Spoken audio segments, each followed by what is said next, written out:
আচলতে এইটো অসম বিজ্ঞান প্ৰযুক্তিবিদ্যা আৰু পৰিৱেশ পৰিষদৰ এটা EICP হাব এটা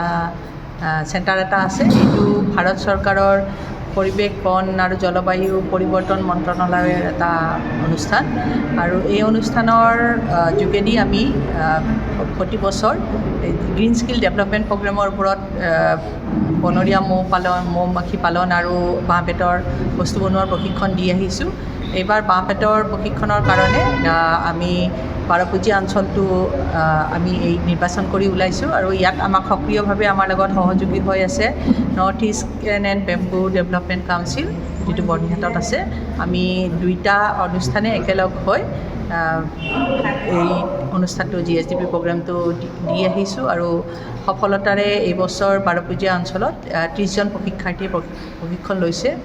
আৰু আশা ৰাখিছোঁ তেওঁলোকে